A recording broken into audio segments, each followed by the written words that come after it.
Hello friends, कैसे हैं आप सभी। I hope all are you doing well. आज का हमारा टॉपिक है CPR, cardiopulmonary resuscitation. According to American Heart Association 22 अक्टूबर 2025, 22 अक्टूबर 2025 को अमेरिकन हार्ट एसोसिएशन ने न्यू गाइडलाइंस जारी की हैं CPR के लिए।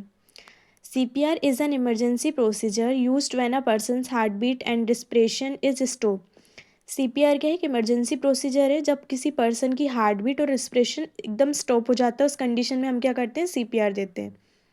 नेक्स्ट डेफिनेशन इसकी है, CPR is a life saving technique that's useful in many emergencies such as health heart attack और near drowning in which someone's breathing and heart beat has stopped. CPR क्या है, एक life saving technique है जिसका use हम कई सारी emergency condition में करते हैं, जैसे कि हार्ट अटैक में करते हैं, नियर ड्राइंग कंडीशन में करते हैं। अगर कोई आपके आसपास में कोई अगर सडन गिर जाता है और उसकी ब्रीदिंग और हार्ट बीट स्टॉप हो जाती है, उस कंडीशन में हम CPR देते हैं पेशेंट को। इंडिकेशन किस किस को हम CPR दे सकते हैं, cardiac arrest, unconsciousness, arrhythmias, respiratory arrest, sudden collapse, electric shock और ट्रोमा। ये सभी सिम्टम वाले पेशेंट को हम क्या देंगे, CPR देंगे। अकॉर्डिंग टू लेटेस्ट गाइडलाइंस 22 अक्टूबर 2025 है ना, steps of CPR, new guideline के अकॉर्डिंग CPR की स्टेप्स हम पढ़ेंगे। जैसे ओल्ड वॉज ABC, पहले हमने क्या पढ़ा था, ABC, airway, breathing and circulation. लेकिन न्यू गाइडलाइन के हिसाब से क्या है, CAB, circulation, airway and breathing. First आता है circulation, place the person on the flat surface. हमें क्या करना है, सबसे पहले पेशेंट को एक फ्लैट सरफेस पे लेटाना है, ठीक है। अगर उसकी हार्ट बीट और उसका रिस्पिरेशन दोनों स्टॉप हो गया है तो, और उसके बाद में locate centre of the chest, फिर हमें क्या करना है, उसकी चेस्ट का सेंटर ढूंढना है।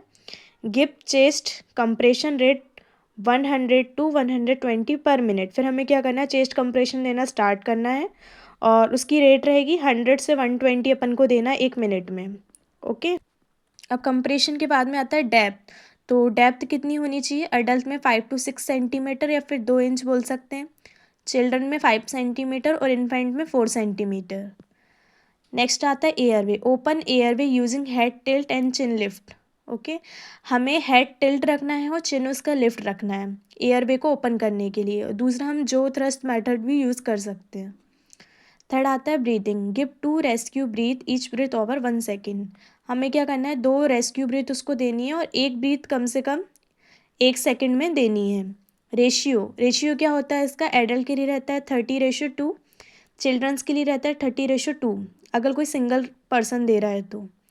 इन्फेंट के लिए रहता है 15:2, 2 रेस्क्यू में रहता है ये। न्यू बॉर्न के लिए रहता है 3:2।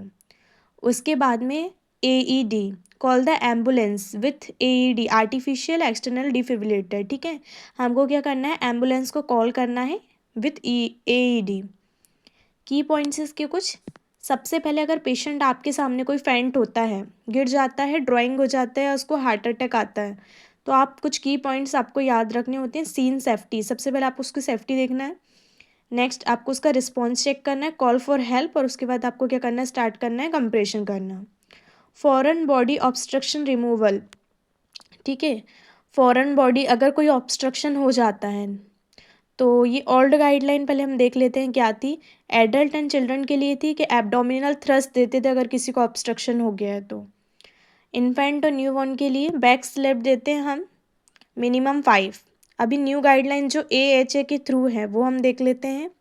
अमेरिकन हार्ट एसोसिएशन के अकॉर्डिंग जो न्यू गाइडलाइंस आई हैं फॉरेन बॉडी ऑब्स्ट्रक्शन की, अडल्ट में पहले हम 5 बैक स्लिप देंगे, फिर 5 एब्डोमिनल थ्रस्ट देंगे। चिल्ड्रन में भी 5 बैक स्लिप देंगे हम और फिर 5 एब्डोमिनल थ्रस्ट देंगे। इन्फेंट में भी हम क्या करेंगे, 5 बैक स्लिप देंगे और इसमें क्या करेंगे, हम एब्डोमिनल थ्रस्ट नहीं देंगे, 5 चेस्ट थ्रस्ट देंगे हम इन्फेंट में। ओके। ओपोइड पॉइजनिंग के कारण क्या हो जाता है, रिस्पिरेशन हो जाता है, कार्डियक अरेस्ट आ जाता है। तो ओपोइड पॉइजनिंग की क्या है एंटीडोट, अभी गवर्नमेंट ने न्यू गाइडलाइन के थ्रू बताई है, नैलेक्सोन एंटीडोट, ठीक है। क्या है, naloxone antidote. Okay, I hope all are you doing well. आज का हमारा टॉपिक क्लियर हो गया है। अगर आप लोगों को मेरी वीडियो अच्छी लगती है तो आप उसको लाइक एंड सब्सक्राइब कर सकते हैं। और ये आपके एग्ज़ाम पर्पज़ से भी इम्पॉर्टेंट है। अभी आप लोगों को पूछा जा सकता है न्यू गाइडलाइन एग्ज़ाम में। So all the best.